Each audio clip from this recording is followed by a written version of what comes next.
Sup, guys? So sometimes I just don't want to do this anymore. I have never seen anything like this, man. This slump that I'm on, the slump continues. This is ridiculous, man. By the way, toplobster.com, we got some Better Off Dead merch coming out. You can get a Better Off Dead shirt that says the slump continues. It is definitely continuing. I have never been in this much of a rut in college basketball ever. This is, I don't even know where to begin about this. 0-5 yesterday, and it started out looking like, oh, I'm going to be off to a good start here. So we got Vandy. They're starting to get it going. They want to pushing the lead to like 9 or something in the middle of the game. That's looking all right. No, fuck you. They just completely bomb, and then they still wind up winning the game but not covering, and it was close at the end of the game. Davidson was out to like an insurmountable early lead. They were out to like a 21-9 lead or something, or 20-9 early. They were winning, I don't know, 37-19 probably in the middle of that game or something. Like easy win, blowout, no sweat, win on Davidson. Then I check later, oh, they lost the game. What the fuck? Against the LaSalle team that had won as a double-digit underdog in overtime in the previous game and pulled off a huge upset. And you're telling me that they had enough left in the tank to come back from like an insurmountable deficit? Give me a fucking break. And then, if you look at the stats in this game, there were some statistical anomalies, I think, in these games, too, where either it was one of the teams against you was hitting ridiculous amounts of threes, one of the teams against you was getting a bunch of foul shots, whatever the fucking case was. Then in the night games, Washington was winning outright halfway through the game. They had like an 8-10 point lead. I'm like, all right, sweet. Washington's going to cover. This game's definitely not going to have a 17-point swing in the other direction. Oh, yeah, it did. They lost by, I think, 11. So fuck me, I guess. And then what else did I even have? I don't know. Oklahoma was just in a massive hole in the middle of the game. They almost came back. They got to within like 3 points, I think. I'm like, holy shit, are they actually going to be able to somehow pull this off? No, but that one was a loser. And then Orlando Magic, I don't understand whatsoever what's going on there, man. They had the much better rest spot in that game. You usually do not see a team get absolutely crushed like that in a spot like that. I don't know what to tell you. Stop following me, I guess. Fuck me. And then what was the other game that I had that was a loss? I don't even fucking remember. Some other college basketball game I'm pretty sure I had also lost. What was it? Who knows? Where will it go? Who cares? Because I'm having a horrific last week. I've never seen anything like this, man. I was hovering right around the break-even point in the year so far. Just, had spots where it looked like it was getting going. It was 5-2 the night before that. Every day is different, man. Every day it's like I'm either like celebrating celebrating life and like high on everything, and the next day I'm like jumping off a fucking bridge. I don't know what to even tell you. I'm trying to load Action Network, dude. When you try to load your most recent performance, it is so slow. What was the other game I lost? Oh, no, that was it. I went through it all. I got it all. All right, whatever. Let's talk about today because, I'm not going away. I'm not doing anything differently. Should I change? Is this the definition of insanity? I got 5 college basketball plays and I think 2 hockey plays that are both large underdogs, and then I got an NBA play. Let's just get into it. I don't want to talk about yesterday anymore. College basketball, yeah. We got a bunch of the games in small conferences going today. Maine and NJIT is actually already playing right now. This game, Maine is actually better than they usually are. I don't know what's going to happen in this game, but I would have said that maybe I would lean to Maine in this one because NJIT is coming off a game where they actually were kind of close at the end of the game against UMass Lowell, and UMass Lowell is maybe the best team in this conference this year, which I will discuss again shortly. How about right now? Because this Bryant-Albany game is one of my plays, and it's going to be Albany plus the points, plus 4.5, even though I know this line has moved up. Some of the lines I'm going to give might be a little bit stale, by the way, because I think some of the better ones already were had in the morning. This one's gone up from 2.5 to 4 now. It was sitting at 4.5, might be 4 right now, but I think the line's a little bit too high on Bryant. Now, if you look at Bryant, yeah, they are obviously the better team, but they're a ridiculously fast tempo team, man. 5th in the country. I know they're really near the bottom in luck, so I know Kent Baum is saying they've underperformed so far, and I do agree with that, but this is more of a spot play than anything else. Albany, they play a little bit slower tempo than that, so they may try to just slow the game down a little bit and try to keep Bryant in a more half-court game, just try to keep them out of that like ridiculously frenetic pace that they like to play. I mean, neither of these teams have faced a really difficult schedule. Albany is on like somewhere in the middle of the pack as far as luck is concerned, but I'm not too worried about that. I do need luck on my side here, but this is going to be a play where I just think Bryant is in a bad spot, man. I mean, they crushed Maine, so that's going to be getting you feel a little bit high on yourselves there. Getting you feeling a little bit high on yourselves there. Maine is actually one of the top teams in this conference this year, believe it or not. Crazy, the Maine Black Bears. You beat anybody really by almost 30 points. You're going to be feeling high on yourselves. But then what did Bryant do after that? Yeah, they turned around and they crushed Vermont, who is like the team that basically dominates the American East. And they're a little bit down this year, and Bryant absolutely took it to them and blew them out. Vermont, I think they're actually better than their overall record would tell you right now. Vermont is, because they faced a fairly difficult out-of-conference schedule because they are the staple of the American East. Bryant is actually new to the American East, so that I think even makes it more of a huge game for Bryant. When you come into this new conference and you wipe out the team that wins this conference every single year by 20 points. Now they go out on the road to face this Albany team that's not doing much of anything impressive. And they got UMass Lowell up next in 2 days on Saturday. And UMass Lowell is one of their other main competition to win this conference here. That's going to be a big game against UMass Lowell. So, yeah, I think this is a sandwich spot. I think Bryant's going to be feeling fat and gay coming off those 2 wins, especially that win against Vermont. They got bigger fish to fry in this next game with this UMass Lowell game coming up. I think they may overlook Albany in this game. Albany, on the other hand, they're coming off a horrific loss to that same Maine team, and they did lose to UMass Lowell as well. But they actually played competitively in that game against UMass Lowell. So this Albany team, I mean, they've been decently competitive this season. I mean, they're not a total pushover, really. But coming off that blowout loss to Maine is going to do 2 things, because the public bettors, if they look at this game, they're going to come in and say, well, wait a minute, Bryant destroyed Maine by 30 points almost, and then Maine beat Albany by over 20 points. So this is so easy, right? That means Bryant is going to beat Maine by 60 points, right? Yeah, that's not how it works. Or that means Bryant's going to beat Albany, by 60 points. Yeah, that's not the way that it works, man. Every game's an individual situation, and Albany coming off an ugly loss, and that was on the road. They've definitely been better at home. They're coming back home where they gave UMass Lowell a fight at home. They beat Stony Brook at home, even though Stony Brook's not that good.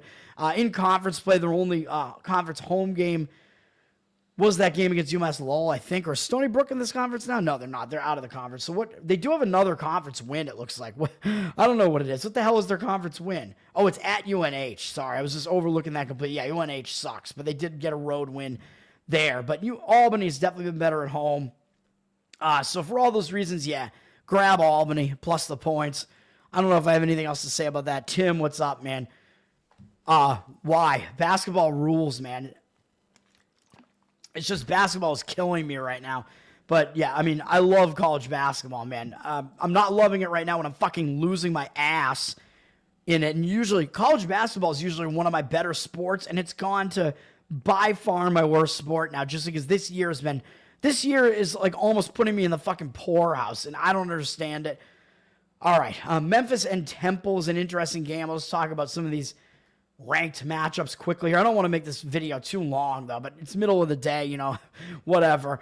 Memphis, they're coming off a pretty close win over East Carolina, so that was a game that Memphis should have won more easily, so that might refocus them a little bit, because they were a double-digit favorite in that game.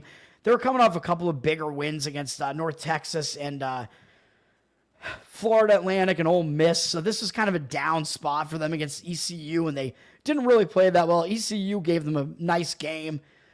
So now Memphis coming off of that, going on the road, they might actually be focused on Temple, because Temple's been playing pretty decently this year, so it might be a bounce-back spot, kind of like a refocus spot from Memphis after that lackluster performance. So I'm not really jumping out of my seat to want to fade Memphis here, even though they are a road-ranked team. Temple coming off a win against Rice.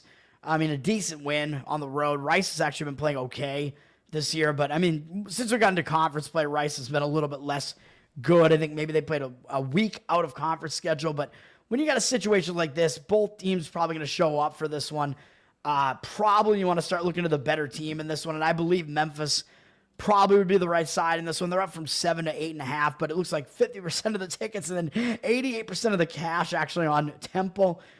Again, yeah, I mean, Memphis, maybe there's just probably you're not finding line value on Memphis because, you get a ranked team that's been playing well. You know that the line's going to be a little bit jacked up on their side, so you won't want to play it. A lot of times you don't want to play a team like that, even if they're in a good situation. Maybe you're not finding total value on that team. And then Michigan, number 20 at Minnesota. I actually think Michigan, is undervalued right now, man. Michigan, I think they're like borderline a top 10 team in college basketball right now. They're really good, and they haven't been good for a few years now, kind of. And they made some noise in the tournament a couple of times a couple of years ago, but last year they were, I believe, a pretty big mess. And this year, I think they're returning to form in a big way. I think this is a legit Michigan team. And they really don't have this game surrounded by that much, although I know Minnesota is the absolute bottom of the conference here, but I don't really think this is that bad of a spot for Michigan, even though, yeah, I know it is a road game, whatever, but it's not really surrounded by huge games, so they may just continue rolling here, and they are significantly better than Minnesota is. Minnesota just played a fairly tough game against Maryland, wound up losing on the road. They are coming back home, and they are still looking for a first conference win, so you may get focus from them as well. Michigan up from 9.5 to 9.5 with juice.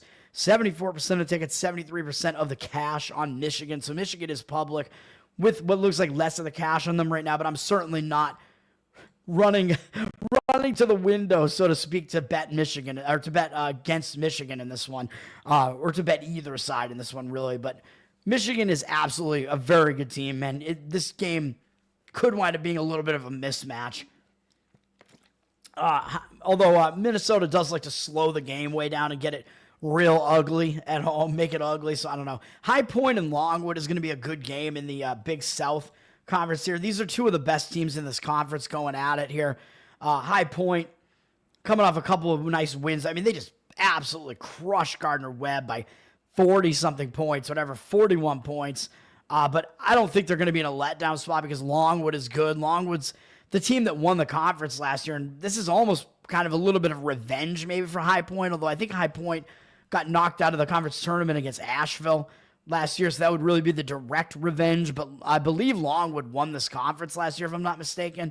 It was either Longwood or Asheville. So High Point, I think they're going to be prepared for both of those teams this year, man, because High Point was the best team in this conference. They probably should have won the conference last year, and they didn't. So I think High Point is going to be ready for this game. Longwood also will be. Longwood's coming off a real ugly loss to Winthrop, which I mentioned I liked the spot for Winthrop in that one, and I almost played it, and I should have. I'm kind of angry about it. Leaving money on the board, baby. But, I mean, when I just don't think it's strong enough, I just don't do it. And a lot of times, if you're on, I mean, a lot of your leans that you don't actually play are still going to be correct. So, Longwood, I mean, they had just beaten UNC Asheville, which was a huge win, and they had this big game against High Point up next, so they got caught. Bad spot. Now I think they're in a bounce-back spot after that bad loss to Winthrop. Winthrop, not really a bad team either, so Longwood, I mean, it's getting to the point where you might want to start looking to take the points with Longwood here because High Point's up from 2, well, with juice, really 3, up to 5. I mean, the line's getting a little bit out of control, even though, yes, High Point is definitely the better team here, and yes, High Point is looking to beat the teams that beat them last year, like in the conference tournament, that got further than them last year in the conference tournament, so it is revenge time for High Point, but Longwood is definitely in a bounce-back spot, so both teams are going to show up for that one. It's going to be one of the better games that might be an overlooked game today, man. The Michigan basketball team, how do I not give a shit about Michigan's basketball team? Or you don't give a shit about them? I don't like Michigan's basketball team, man. I mean, I don't even know if Juwan Howard is still there, but I can't stand Juwan Howard. Did he get fired? Hopefully he did. I've never been a fan of Michigan's basketball team. They always piss me off. Go Blue. Yeah, I mean, I will not agree with that. But, I mean, Michigan is definitely a good basketball team this year. All right. Other games that I actually want to maybe talk about, I don't even know, man. I mean, Old Dominion, I mean, they're in a game where they're in the Sun Belt Conference here, and they just beat the team that's atop the Sun Belt right now on the road to South Alabama. That was a big win for Old Dominion. Old Dominion, bad record, but maybe we know they did face a pretty difficult out-of-conference schedule. I mean, they face Arizona. Not an easy game there. High Point, Duquesne's not bad. George Washington's doing all right. So they're, decent out of conference schedule. Old Dominion's starting to turn it on in conference play a little bit. Big win over South Alabama. So just simply, that could put them in a little bit of a letdown spot here. App State is actually laying 4.5 on the road. It looks like at Old Dominion. Is that right? Is that on the road? No, that can't be right, is it? Let me see. It is. That's crazy. App State up from 4.5, or no, down from 4.5 to 4 with juice. 62% of tickets and cash on them, but I don't know, man. And App State's coming up beating James Madison, and James Madison won this conference last year. They were the dominant force in this conference last year. Beating them by 20 does probably got to have you feeling a little bit high on yourselves. Now they're going to Old Dominion, and James Madison, they have again up next. They're in a JMU sandwich here. James Madison sandwich. So actually, I think this is a bad spot for both teams. Maybe a spot where the over is going to be the way to look in this game. Right, even though if both teams are going to be focused, yeah, that actually probably means maybe even more so you want to look to the over maybe because you might get more scoring, even though focus does mean the teams will show up defensively as well. But I don't know, man. When both teams are in spots where they may not be like at the best like rest, in their best rest state, I don't know. The over might make sense here. The line has gone up on the total from 130 to 134 with juice. So you have kind of missed the boat. If you like the over on this one, you missed some of the best numbers. I'm not a total player at all in college basketball, so I don't know. But that might be something that makes sense there. Elon and Drexel is just kind of a weird line where Drexel is favored by 1.5, and they have the worst record as Elon has been playing pretty well so far to start the season, but they may be a little bit overrated. Not Elon Musk. Drexel is sitting at minus 1.5. Maybe the way to look in that game just because it looks like kind of a misleading spread there. Although the odds maker is still telling you Elon is the better team. 50% of tickets, 90% of the cash on Elon. So it does look like they do have the money coming in on them. I would look to fade Monmouth as well. Talking about this Colonial Athletic Conference or whatever it's called now, the Coastal. I hate it, man, because you're not allowed to say Colonial anymore. You can't be a colonizer, man. Monmouth, they just beat Charleston by double digits, man. That's a huge win. Charleston, they've been the best team in this conference for years in a row now, basically. And they look like they're still probably the best team in this conference. That was a big game for Monmouth. Big win over the College of Charleston there. Now they have to go on the road to face NCAAB, who I know they're a bad team. They haven't won in conference yet, but looks like maybe it's a little bit of a letdown spot for Monmouth. NCAAB, though, they're coming off a close game as well against William & Mary, and William & Mary has been playing pretty well, too, and NCAAB played them on the road to within 3 points, so doesn't look like a game where I really want to play either team, so want to look to the over in that one, too, maybe? Possibly. It's up from 151 to 151 with a little bit of juice in that one, and William & Mary's up from 2 to 2.5, laying 2.5 on the road there. What else? I don't want to talk about every one of these games, man, but sometimes I can't help it. I just I have feelings, man. I got opinions. Merrimack and Quinnipiac is going to be a good MAAC game at the very least because these are kind of the two top teams in the MAAC right now. I'm not sold on Marist actually being that good. I think really it's Quinnipiac and Merrimack in the MAAC here. Quinnipiac coming off a nice win over Iona, and Iona's been one of the best teams in this conference for a while now, and they're a little bit down this year, but that was still a good win for Quinnipiac. But are they going to overlook Merrimack? Probably not, because Merrimack's been playing pretty well as well. Merrimack actually moved up to this conference out of the Northeastern Conference, and Merrimack is 5-0 in conference as well, and they played a pretty difficult out-of-conference schedule too. VCU, Princeton, Rutgers, Butler, UMass Lowell. That's a pretty brutal out-of-conference schedule for a low-conference team like this.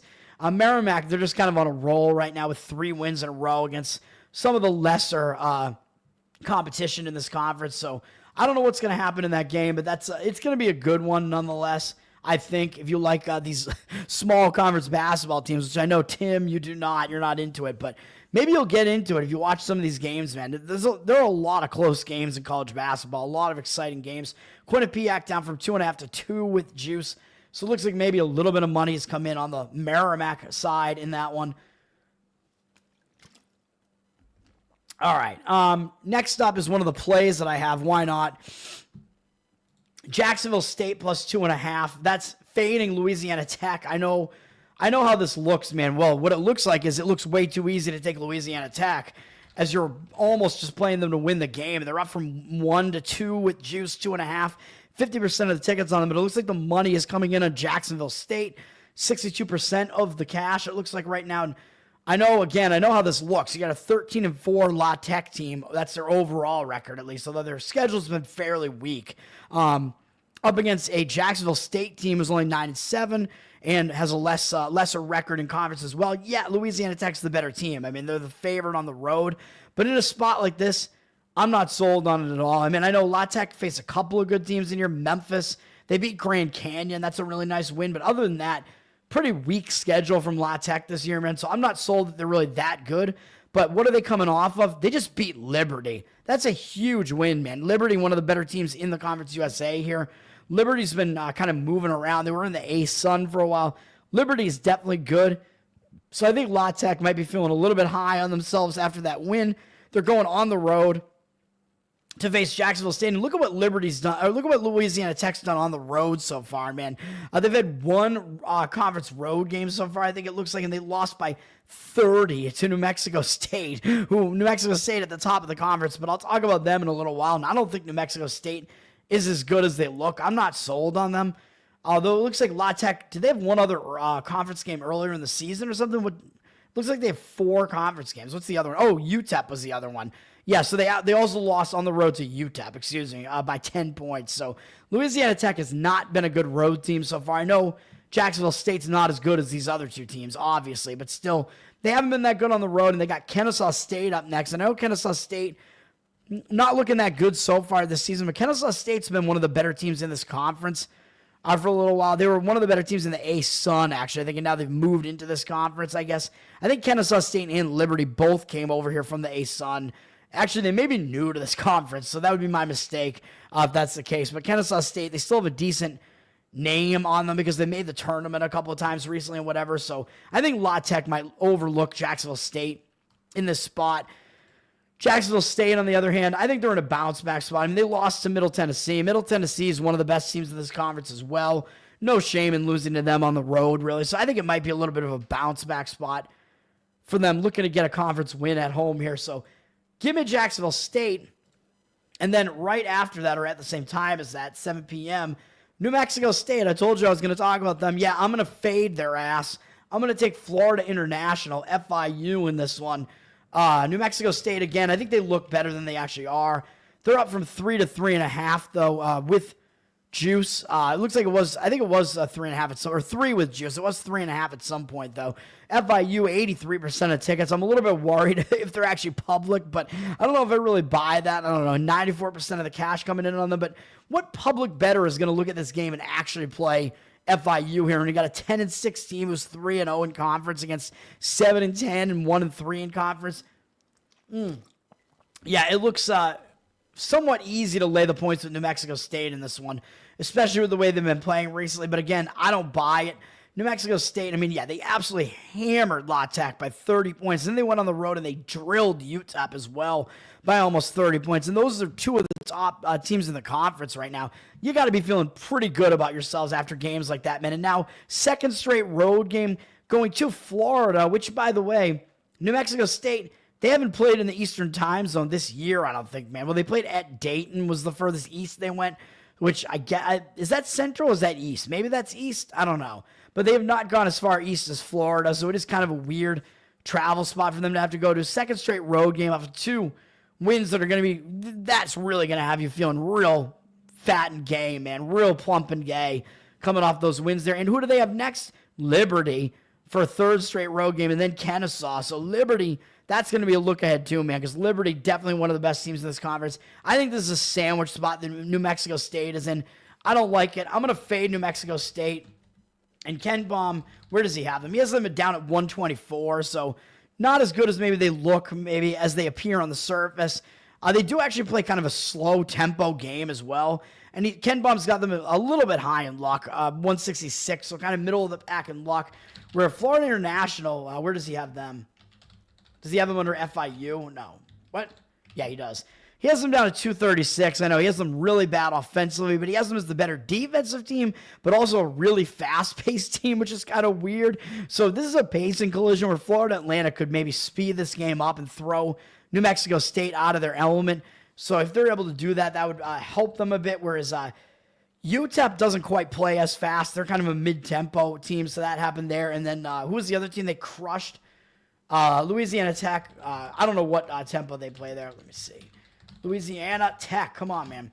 Yeah, they play a really slow tempo as well. So New Mexico State in those two games, they were not sped up the way that they might be in this FIU game. So I like FIU in this one. Give me that one. And then as far as Jacksonville State is concerned, I think Ken Baum has both these games within these numbers as well. He has them slightly closer than what the number is. I think he also has Albany slightly closer than that number as well. As far as Jacksonville State is concerned, yeah, he's got them down at 170th in the country. Pretty good offense, not very good defense. He has Jacksonville State as a very slow-paced team. Has them kind of towards the bottom, like in the bottom half in luck. So he has them as being a little bit unlucky as well. And they're facing, who are they facing? Louisiana Tech, right? So Louisiana Tech, also a slow-paced team, so not really much of a pacing collision there in that one. So that's what I'm doing with those two games there. Let's move on. Nate, what's up, man? Good to see you, man. I know I'm doing it in the middle of the day, so you're just going to keep guessing Italian names until you figure it out. Bianchi is not it either.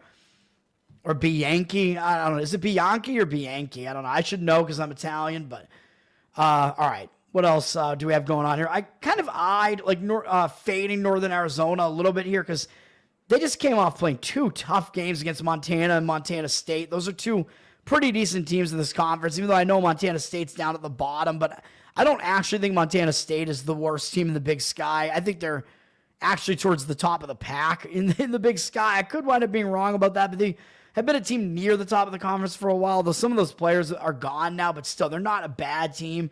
Northern Arizona played both those teams tough on the road, and they got Portland State up next. Portland State's been playing pretty well this year, too, so this could be a little bit of a sandwich spot to them where you may look to Sacramento State. Not going to be a play for me. Sacramento State coming off a couple of losses in a row. Could be looking to bounce back here. Northern Arizona is up from 8.5 to 9 with juice, though, so it looks like the line has kind of gone up on them, so I don't know. And then Northern Colorado, Portland State actually could be a decent game. Both those teams pretty good in this conference, but Northern Colorado is actually the better of these two teams. They're sitting at a 9-point favorite, up to 9 with juice, actually. So the odds makers are telling you, even though these teams look like they're maybe fairly close, and it looks like this game might be competitive, that if you're tempted to actually take the points here, maybe you want to rethink that because Northern Colorado is actually the significantly better team over Portland State, despite what their records might make it look right now. Northern Colorado, though, they're coming off absolutely crushing Montana, so they might be feeling a little bit high on themselves, man. So even though they should be focused on this Portland State team, they may be feeling a little bit plump and gay off of that win, though, so they may actually be in a spot where you don't really want to lay the points with them just because they're coming off such a huge win. So I'm not going to do it. I'm not going to play that game. What else we got? Utah Valley. Are they coming off beating Grand Canyon? No, they came off beating Grand Canyon and they beat Cal Baptist. So they're just kind of on a roll right now going into UT Arlington, but the line looks kind of suspicious with Utah Valley only laying 1.5 at UT Arlington. UT Arlington hasn't won in conference yet, and Utah Valley's undefeated in the conference, but odds makers are telling you that this game actually fairly close, that the separation between these two teams isn't what it looks like in the records. This is actually the top team in the conference against the bottom team in the conference, and the line is only 1.5 points. So the odds makers, again, telling you something there where it looks like it's a trap. It looks like they're begging you to take Utah Valley in that one if you look at that game. So I would look to maybe take the point and a half with Texas Arlington in that one. Utah Valley up from 1 to 1.5 with juice, though. Not going to be a play for me, but it does look like it's kind of a trap line there. Let's see. And South Dakota State coming off an ugly loss to Omaha. Omaha's been eating as well, but they've been beating everybody in this conference. And I've been saying I don't think they're that good, and they're beating all the best teams in this conference. So I don't know what is going on in the Summit with Omaha, but they just beat South Dakota State as a double-digit home underdog, I believe, if I'm not mistaken. But South Dakota State was coming off a tough lost to the Tommies, St. Thomas, who that was a big game between two of the top teams in the conference. South Dakota State coming off of this bad loss to Omaha, though. I think they're in a bounce back spot, and they should drill North Dakota in this game. And North Dakota, not very good. So that would be my opinion in that one. Would be that it would be a bounce back spot for, let me see. South Dakota State. There it is. They're sitting at an 11.5 point favorite in that one. Let's see. So odds makers telling you they're the significantly better team out of those two. We get some Big Ten action down here at 9 p.m. Maryland is at Northwestern. Maryland coming off beating Minnesota, not by much. So they probably are going to be in a spot where they're going to be focused going out on the road here. I mean, that was a big win over UCLA, and they didn't suffer a letdown really, though. I think Minnesota probably covered this number. Yeah, it was 15.5. So Maryland didn't really do that well. Maryland is actually a pretty good team, and they're kind of flying under the radar right now because they've lost a couple of games.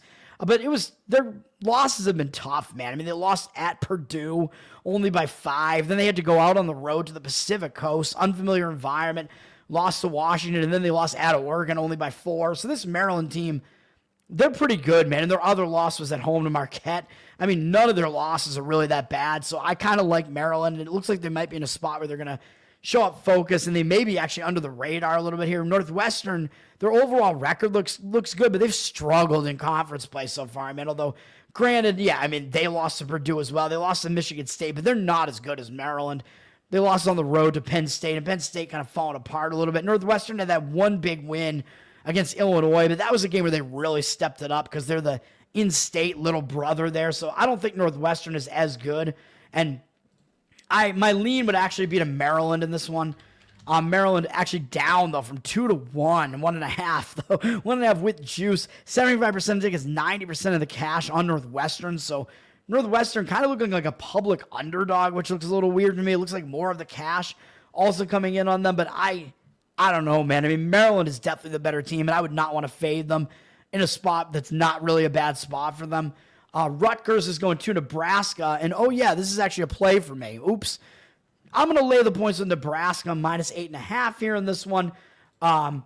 Rutgers, I don't think they're in a good spot, man. They just beat UCLA, and I know UCLA had dropped from the rankings, and it was a bad spot for UCLA, though, so that makes this win look a little bit better than it was. I mean, UCLA, they're new to the Big Ten, so they're not used to having to go out to Piscataway, New Jersey, and have to play a game out there.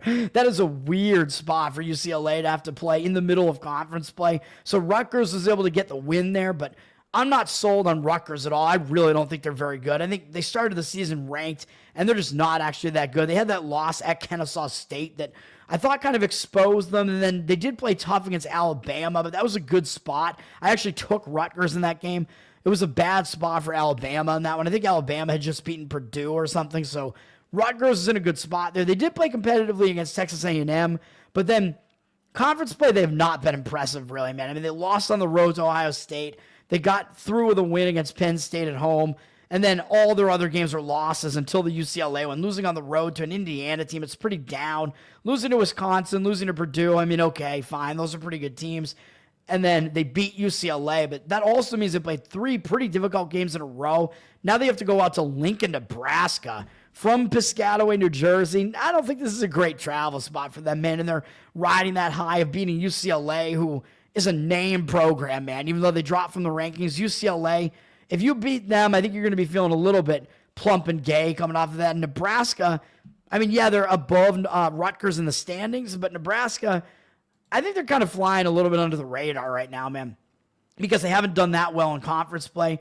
But they beat UCLA, and they went out on the road, similar spot to this one, and they wound up losing. So they caught UCLA in a good spot where I took Nebraska on that one. It was a bad spot for UCLA off of a big win, I think, or a big game, having to go out to Lincoln, Nebraska. Weird spot for UCLA. Nebraska was able to get the win there.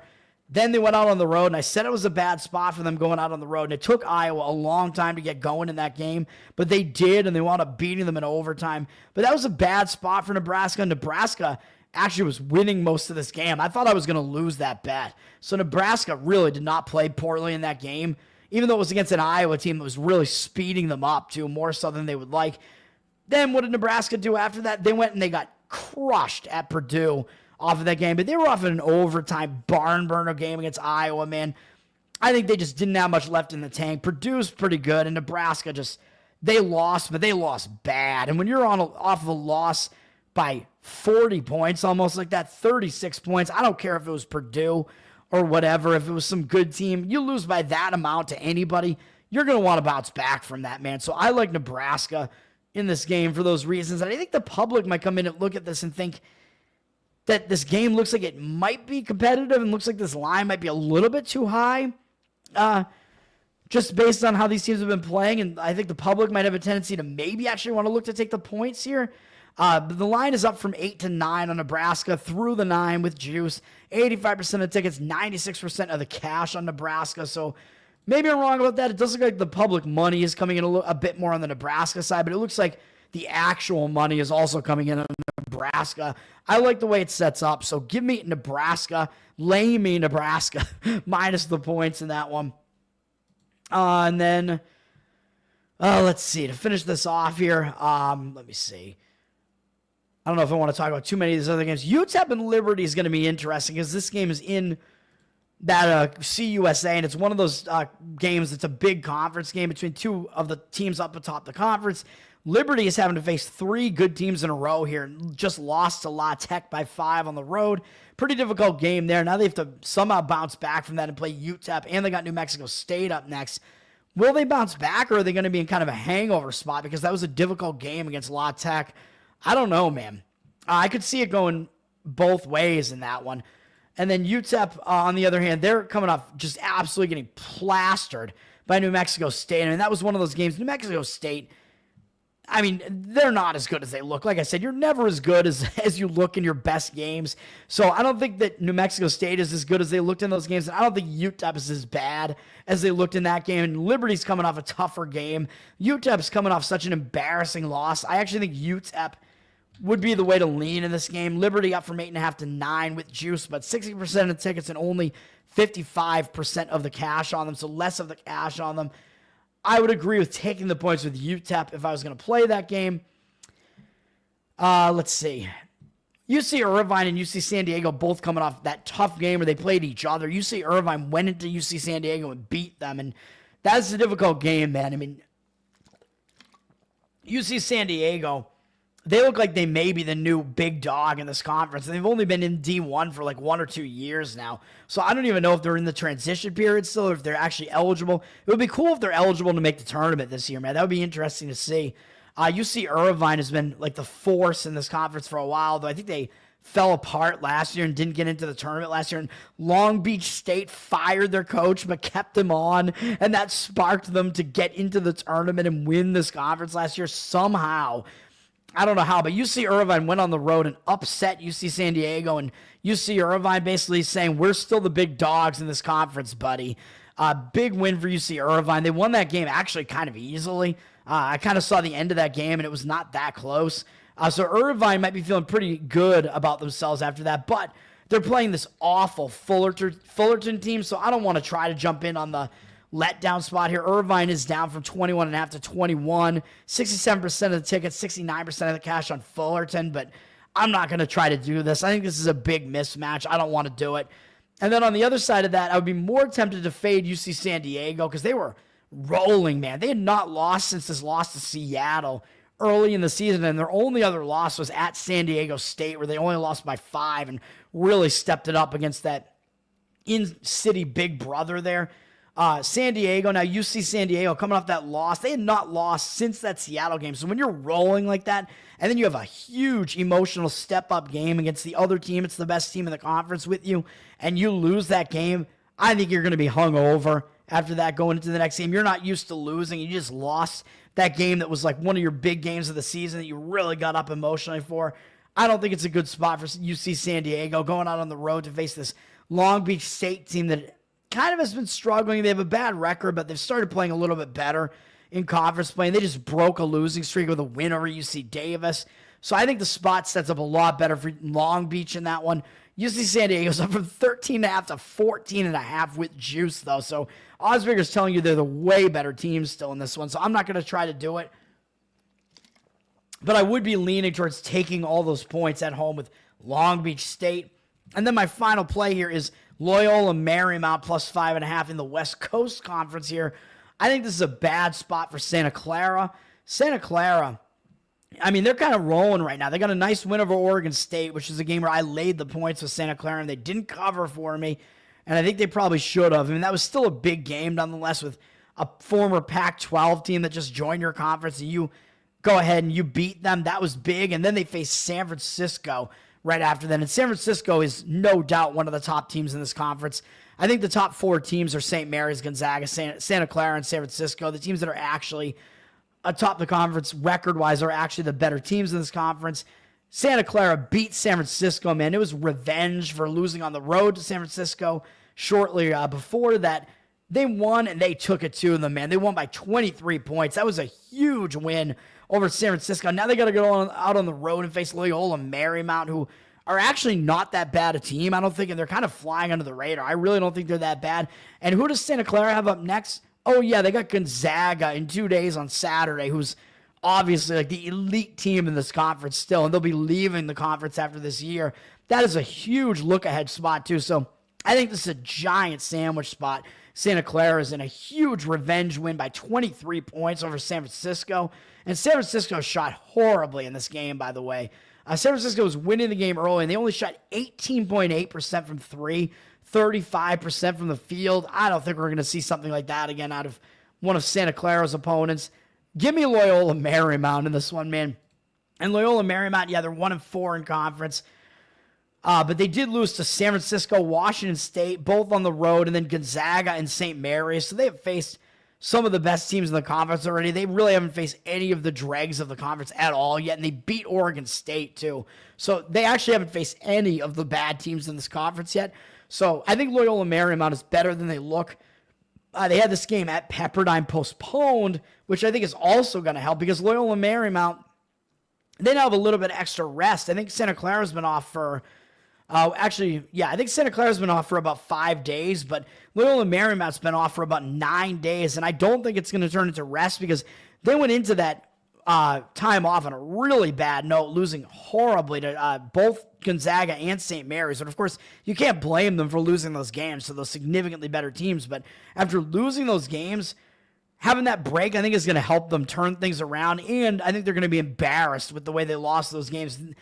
They're more competitive than that. They want to show up for this game, and I think they will. So that Pepperdine game, I assume, was moved because of the fires. It was postponed to down here right towards the end of the season there. Second to last game of the season now. So Loyola Marymount is going to have a bit of a weird rest advantage in this game too. Give me Loyola Marymount in that one. I like it, actually. That's one of the better plays. I mean, obviously, I think it's one of the better plays if I'm playing it, but that's one of my favorites of the day for sure. Santa Clara up from 5-5 with juice, but 60% of tickets, 90% of the cash coming in and taking Loyola Marymount. Hopefully we do see that there is a big cash discrepancy there because I just like agreement with me, man. So give me that one. And then to finish this off, we got Gonzaga is facing Oregon State. I mean, that's a pretty good game in this conference to finish this off. Gonzaga's laying 9.5 on the road now, up from 8 to 9.5. So odds makers are telling you who the better team really is here. And I mean, the rankings are kind of telling you who the better team is as well. Gonzaga, they're still a pretty big dog here, man. I mean, they're a big bulldog. I mean, they're pretty good, man. They're coming off a big win over Washington State, though, who's one of the Pac-12 teams that joined this conference. But they're going out on the road to face another one of those teams. And I think Gonzaga should be fine in this game. I mean, Oregon State, they're coming off blasting Pacific, but I don't think anybody's going to care about that either. So I think this game kind of comes down to both teams are going to show up in that one. Let's move over to hockey here. We do have a lot of hockey games here. New Jersey is at Toronto. I think New Jersey is in a little bit of a bad spot here. Let's see. Hopefully I don't let this video go too long here. It'll go longer than my usual morning videos because I'm not under a time crunch here. New Jersey just had 3 straight overtime games, winning or losing at the New York Rangers, coming back home and facing Tampa and beating them in overtime. And then they played Florida into a shootout 2 days ago. And now they're coming off that whole string of games. This looks like kind of a bad spot to me, man. Even though I know Toronto's good, New Jersey will not be unfocused necessarily. But when you're coming off 3 straight grueling games like that, I don't think it's a great spot for the Devils. And meanwhile, you got Toronto mired in kind of a loss streak here. Toronto played Dallas, which was a big game, but they got blasted in that game 4-0. They've lost by a combined, what are we looking at here, 13-4 over the last 3 games, but against good teams. Carolina, Vancouver, Dallas. So, I mean, Toronto, to me, it looks like they are going to be in a bounce-back spot here. So that's the way I would lean in that one. New Jersey is up from -110 to -123, but 84% of tickets and only 68% of the cash on them. So it looks like the cash discrepancy is kind of leaning towards Toronto as well in that one. Detroit at Florida. Detroit, they're coming off losing to the San Jose Sharks, man. That's a pretty ugly loss. Losing to the Sharks. Detroit was on a nice roll. They'd won, how many games is that in a row? 7 games in a row, something like that. Huge win streak for them, beating a couple of good teams in there too. And then they lost to San Jose. That's crazy. Maybe they were looking ahead to Florida. They get to get out of home now, go on the road, forget about that loss. So even though that loss did break their win streak, I think it'll help that they're going out on the road now, and that loss was kind of embarrassing. It wasn't to a good team, and they got a good opponent here to face. So I think Detroit is kind of the way to lean in this game if you want to play this game. Florida's coming off that win that I mentioned, overtime win, shootout win over New Jersey. That was a pretty big win. Now they're coming back home. They don't have any good teams up next, though, with Anaheim, but still, I think the lean in this one would be to look towards Detroit. Florida's up from -230 to -235, though. A huge favorite. 67% of tickets, 96% of the cash on them. I don't like seeing that. The cash discrepancy is kind of disagreeing with me, but I just call them like I see them, man. And then San Jose could be in maybe a letdown spot. I don't know, because they beat Detroit. How big of an underdog were they? Yeah, -185. So they're a decent-sized underdog. Are they going to be in a letdown spot after that? I don't know, but they're staying on the road, going to Columbus, and Columbus has a winning record right now, man. This is crazy. They've won 5 games in a row. Not really against any good teams in there, though, but they're just kind of rolling right now, and I would not want to really step in front of that train, step in front of that momentum, especially with San Jose potentially being in a letdown spot. So the Columbus side might make sense in this one as well, but they're down from -185 to -161. Crazy enough. 91% of the tickets and only 81% of the cash. So I'm not going to come in and try to buck that market read there. The market looks like it is strongly disagreeing with me with reverse line movement going against Columbus. I don't know if it's like the goaltender situation or what it is, but I'm just going to avoid it. One of my plays here is the Chicago Blackhawks, but they're such a big underdog here at Nashville that I'm going to split the bet. I'm going to make half of it on the puck line just because the puck line was a little bit too pricey. If it was -110, I would say just make it into a spread bet. Play the whole, basically make 90% of the bet be on the puck line and then put the other 10% on the money line. And this one, I think a 50-50 split is probably fine. And this one, +1.5 at -120 on the puck line, and then +210 on the money line. So that way, if Chicago winds up covering the puck line and losing by 1 or better, then so losing by 1 or winning the game, obviously that means. So if that winds up being the case, then you'll still win the bet because that's the part of the bet that you played more for. It'll just be a smaller win, and I'm fine with that. I think Chicago's in a bounce-back spot here. This is actually a rivalry game, and it is more of a one-sided rivalry on the side of Nashville. Nashville hates Chicago, but Chicago's an original 6 team, so they kind of have bigger rivals than Nashville, but still. Chicago, they have extra time off. They haven't played since Monday, and they lost 3 games in a row. One was to Edmonton. Edmonton's good, but they lost to Detroit, but they were in kind of a sandwich spot, a letdown spot / sandwich spot after beating Colorado. Big win there. Then they went out on the road for 1 game, lost to Detroit, not an easy spot, and then came back and played Edmonton tough, but lost the game. I think Chicago was winning that game for a bit too, so kind of a brutal loss. So actually, that put them kind of in a letdown spot after that to a hangover spot against Calgary. So you can kind of explain both those losses for Chicago. Now they have multiple days off, and now they get to get away from home where they lost 2 games, go out on the road, just focus on this game. I think this is a nice focus rest spot for Chicago here. So I like all that. In Nashville, yeah, I know they're better than the record looks. I've been saying that all year. Nashville is being lined like they're they're being lined like they're a playoff team, even though their record is pretty terrible. So in some ways, that hasn't really come to fruition. I know that Noonan played in net for them in the last game, so they will have Saros back in net here. So you are going to get the better goaltender from Nashville here, but I just don't think it matters that much. I think you're looking at a spot to fade Nashville. I played Nashville in their last game against Vegas because they were coming off a couple of tough games, but ugly losses for the most part. And it was a bad spot for Vegas, in my opinion, where Vegas, what did they do coming into that game? Vegas had just beaten Minnesota, and they had Carolina up next. So I thought it was a bit of a sandwich spot there coming into Nashville. So I grabbed Nashville in that game. Nashville actually wound up going off at a bigger underdog price than where I got them. But still, both hockey games that day moved against me, and I still won them both. I'm good at situationally handicapping the NHL, man. What can I say? College basketball has been my Achilles heel this year by far. And most of everything else has been fine. NFL was just a bad season, but we're starting to turn around the NFL as well. But anyway, Nashville, that was a huge win over Vegas. I mean, that's a big win. And they've played 3 straight, like, big opponents, too, in Winnipeg, Washington, and it was a bounce-back spot for Nashville, too. That was part of my handicap there, too, because they'd returned home. And when you return home and you get caught in a bad spot there and you don't play well, which they didn't against Washington, it's a better spot in the next game. You bounce back from it, but now they did. They beat a really good team in Vegas, and they got Chicago up in 2 days. Or, excuse me, they got Minnesota, up after Chicago in 2 days, which is another big game. Have to play Minnesota, and I've been saying Minnesota's a little bit overrated.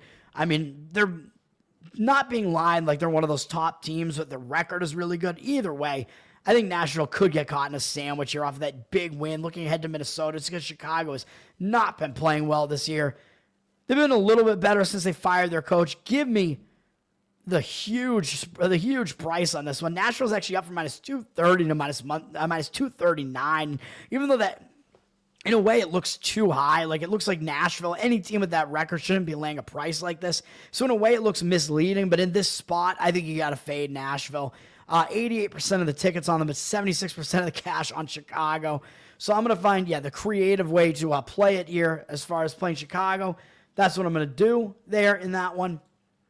And then we got right up next, my other play, Montreal Canadiens, the Canadiens, the Habs, Les Habitants. I'm going to play them and fade Dallas. I'm going to play on my Boston Bruins' biggest rival, the Montreal Canadiens. I know, although the rivalry hasn't been that much recently because Montreal has sucked ass, but they're starting to play a little bit better this year, man, and I think this is a bad spot for Dallas, and I'm going to fade Dallas in this one. I'm going to do what I did with the other game here. I'm going to make it half the play on the puck line, plus 1.5 at minus 125, and half of it on the money line at plus 202.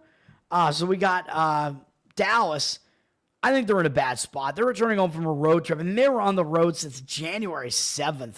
So they've been on the road for more than a week, man. And when you return home from a long road trip, and this is a very successful road trip as well, where they only lost 1 game. They won 4 out of 5 games. When these teams return home from road trips, man, long road trips like this, it tends to be a distracted spot because you lose a little bit of focus because you have to get back to family life. You have stuff to do around the home. You haven't been home for over a week. These are family men. You got to get home to the wife and kids. You got to do stuff at home. The wife can't do everything for you. So I think this is a bad spot for Dallas. And compounding that, they finished the road trip by blasting Toronto, who's a pretty good team, beating them 4-1. Now they're returning home to face Montreal, who they also beat on that road trip, by the way. Although I know it went into a shootout. Montreal played a nice competitive game in that one. And Dallas did have their starting goalie in net for that game too, Ottinger. So Dallas was pretty much at full strength there. And Montreal gave them a really tough game, but still Dallas went into their place and beat them. So I don't think that Dallas is really going to be focused on this Montreal team. And they got Colorado coming up next on that big Saturday card in 2 days. So I think it's a look ahead for Dallas as well. I think this is a sandwich spot plus being a return home spot. I think it's a very bad spot. Plus it's going to be quick road reversal revenge for Montreal after Montreal just was part of that Dallas successful road trip there. Montreal lost that game. I like Montreal in this one, man. And Montreal, they're coming off a win over Utah. It's a good win, and it's not a win that's really going to make them, be in like a spot where they're overconfident or anything like that. Montreal quietly has been playing really well. Actually, recently they beat Colorado, Vancouver, Washington, and then lost to Dallas in a shootout. I know all those games went to overtime in a shootout, but lucky for them, they had a nice break after that. And then coming out of the break, starting a road trip after losing that game to Dallas really tough. They started the road trip and they beat Utah. And I know, they went into elevation. Now they're having to come out of elevation, but still, man, they're going to be focused on Dallas. Dallas is a very good team. Dallas beat them at home. Montreal is going to want a little bit of quick turnaround revenge here. I think this game is much more of a focus spot for Montreal here. Montreal, like I said, has actually started playing pretty competitively. Montembeault has been good in net. I kind of expect he'll be back in net again because when they've had 3 games in a row like this before, they've had him play in similar rests. So I'm guessing you'll probably get both starting goalies in this one. Montembeault and Ottinger probably both going to go in this one. And either way, I think the spot sets up pretty badly for Dallas, and it sets up as a nice spot to take the Montreal Canadiens. Dallas is very public, down from minus 240 to minus 224. 87% of tickets and 81% of the cash on, so the line is reverse moving against them. Give me Montreal. I forget it. I don't have that French accent anymore, man, but also it is where one of my grandfathers is from. Montreal. Let's do it, man. JC, what's up, brother? Sorry I'm not getting to the comments here. Stars, they're hot right now, but I'm gonna bet against them in this one, man. I'm gonna bet them to cool off right now. I don't even pay attention to their personnel, but if they're dinged up, that's even better for me, man. So, hell yeah. All right. And then Edmonton, Colorado. I'll just talk about it because both these last 2 games are good games. I mean, Edmonton and Colorado. Edmonton coming off a big win over Minnesota, and I believe that was yesterday, if I'm not mistaken. So they're in a back-to-back and a 3rd game in 4 days, all in different cities. That's a difficult spot for Edmonton to be in. They are hot, though, and they're going to have a rested goalie here because Skinner didn't play yesterday. So it will be Skinner back in net in this one after Picard played yesterday. But they are coming off a big win over Minnesota, having to go into elevation with no rest. So it is kind of a difficult spot. I mean, they're still going to be focused on the Avs. The Avs are a very good team. But the Avs might be in a little bit of a better spot here because they got the rest. They did just beat the Rangers at home when they returned home from a somewhat shorter road trip. That's a good win, but not as big as Edmonton's win yesterday, I don't think. And Colorado does have the rest edge a little bit here, so slight lean to Colorado, but the market looks totally in disagreement with it, with Colorado down from minus 125 to minus 115. 81% of the tickets on Colorado, but 86% of the cash on Edmonton. That is crazy. I mean, I think some of the reason for the line move is that Edmonton is the better team here. That's what the professional handicappers will tell you. And I agree with that. Edmonton is the better team. The line is kind of right in line with Edmonton being the slightly better team. But the spot I don't think is really that great for them, as I just pointed out. And then we do have LA Kings at Vancouver. LA Kings, man, I don't know if they're going to be still kind of distracted by this fire situation. They had one game postponed, and then they did win right after that against Winnipeg after they went on the road. Big win. Then after that, they were in a letdown spot against Calgary. I'm pretty sure I played Calgary in that game and won because that was a bad spot. It was a back-to-back coming off a huge win over Winnipeg, and with the fire distractions still looming, that wasn't very good. And LA has not been scoring a lot recently, man. I mean, in the last few games, they've only scored 2, 2, 1, and 0. I mean, that's not very good. This LA Kings team going to have to start turning around a little bit.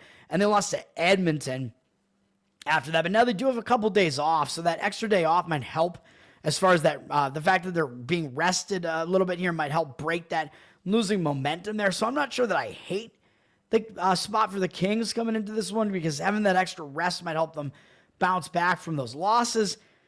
Vancouver, they're coming off a 6-1 loss to Winnipeg, which is a brutal loss for them.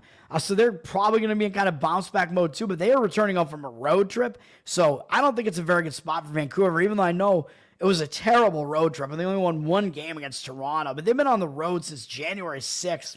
And even when you have an unsuccessful road trip, I mean, the public seems to want to think, oh, that team's going to bounce back now that they're at home. But that's not the way that it works, man. The team tends to be distracted, like I said, either way, whether it was a good road trip or a bad road trip. Either way, you tend to get caught up and a little bit distracted when you've been at home for that long and you have stuff to do back at home. So that is one of the factors that you have to look at here as far as Vancouver is concerned. So I would slightly lean to the LA Kings for that reason.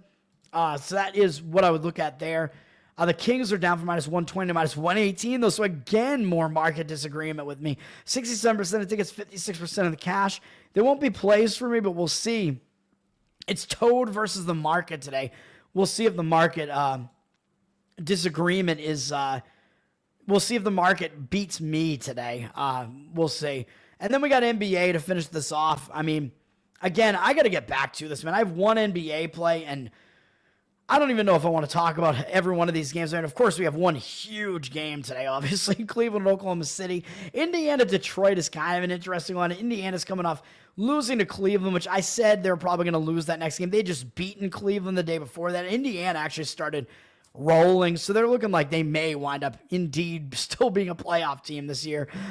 They beat Cleveland, huge win, and then that was on the road as well. And then coming back home, facing Cleveland again.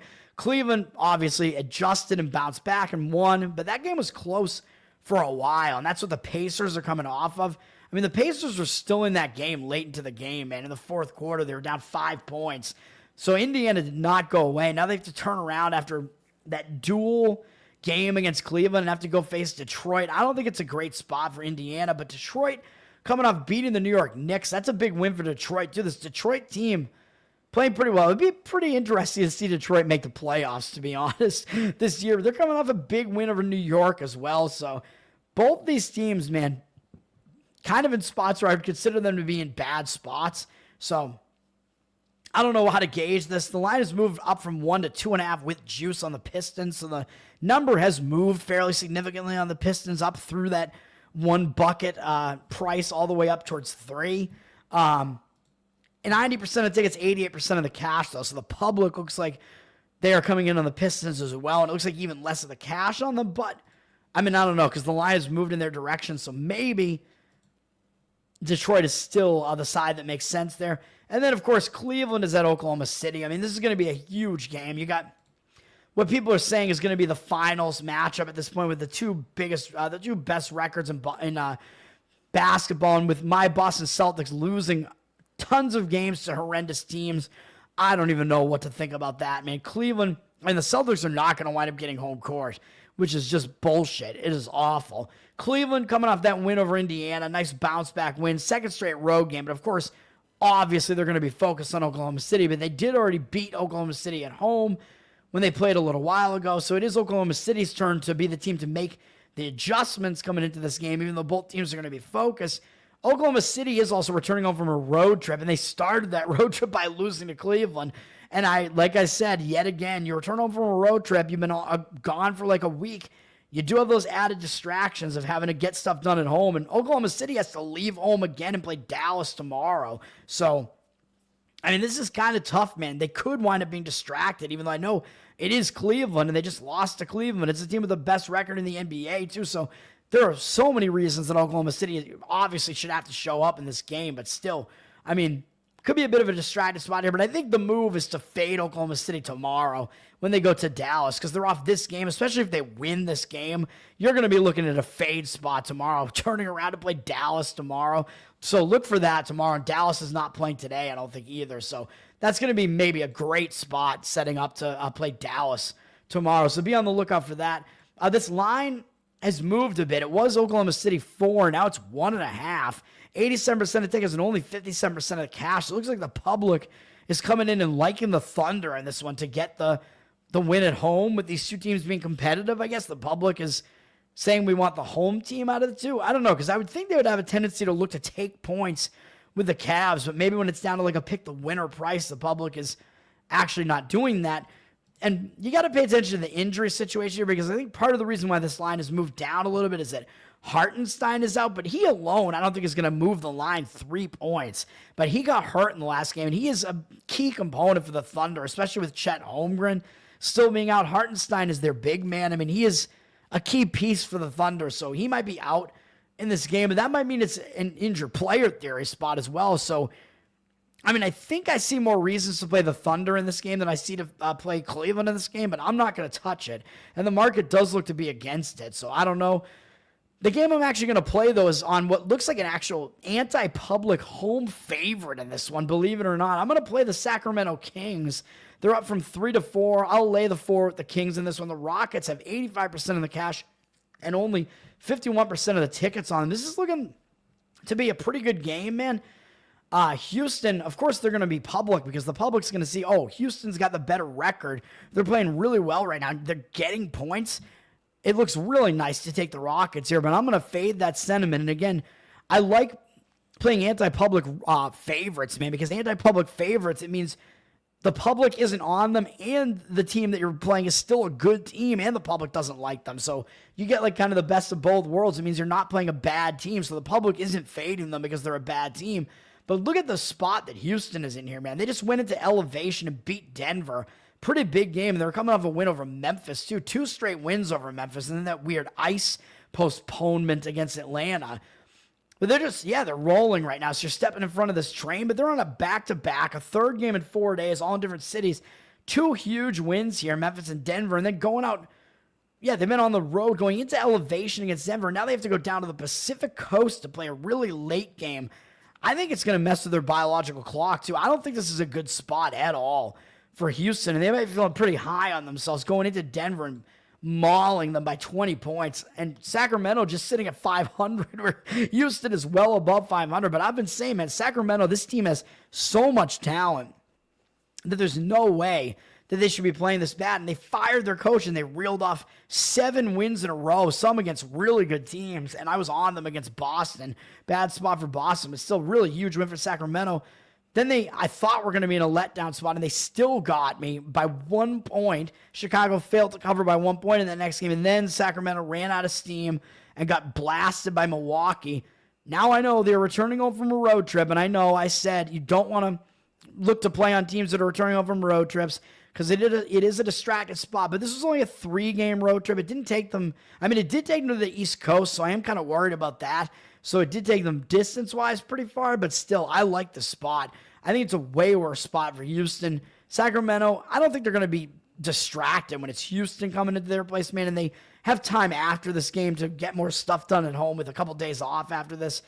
And they are coming off a real ugly loss at the very least. So you could say, well, that was their first loss with their new coach. So that could break that winning momentum and put them in a bad spot. But the market kind of clinched this for me where it's setting up to look like an anti-public favorite situation. I like that. And I see more reasons to fade Houston in this spot. It looks like a pretty bad spot for Houston and kind of a misleading spread in this one too, where the odds makers are actually telling you the Kings are actually the slightly better team here, which is a crazy thing to think about. And I don't think we have any huge injuries here. We do have to watch Malik Monk. You got to make sure you got to watch him. But even if he's not playing, I still like the Kings here. But he is one of the key pieces for the Kings. But the Kings do have a pretty balanced roster, man. So I think one guy being out doesn't really hurt them as much as it can hurt some other teams. So that's going to do it, man. Thanks for hanging out, everybody. Thanks for hanging out midday today for all these plays. My plays one more time today are Albany plus 4.5. This is all college basketball. Florida International plus 3.5. Jacksonville State plus 2.5. Nebraska minus 8.5. Loyola Marymount plus 5.5. NHL, Chicago Blackhawks, split bet, half on the puck line, plus 1.5, minus 120. Half on the money line, plus 210. Split bet, Montreal Canadiens, plus 1.5, minus 125 on the puck line, plus 202 on the money line. And NBA, Sacramento Kings, minus 4. Let's fucking bounce back here, man. I'm getting fucking sick of this. College basketball just absolutely ruining me. I'm getting sick of it. I've done this for so long, and it's worked out for me for so long. Had a year that wasn't great last year, but I still wound up almost breaking even last year. So, come the fuck on, man. Let's go. Let's do it. NBA is harder than ever right now. I've been doing okay in the NBA. NBA is my best sport, and it kind of continues to be. So, maybe NBA is one of the ones you should listen to me. Really, every sport is good for me right now, even though NFL was a bit of a weird year. But every sport, I'm up. Over the last 3 years since I've been tracking on Action Network, I'm up in every sport except for college basketball. And I was up in college basketball until this horrible year where nothing is going my way. But, you do what works, man. It's the way you do it. It's a grind. There are going to be downswings, although this is a ridiculous one. Let's get back to it, and let's get back on the positive side for the year, man. It's going to take a while to do it, but We have the whole year to do it, so let's fucking do it. I'll be back talking about, talking about the college football championship that's coming up on Monday. I'll be talking about NFL playoffs this week, where I'll have at least one play in the NFL this weekend. I'll be back for all that. Thanks, guys, again for hanging out, and peace out. Oh, and Tower Gang.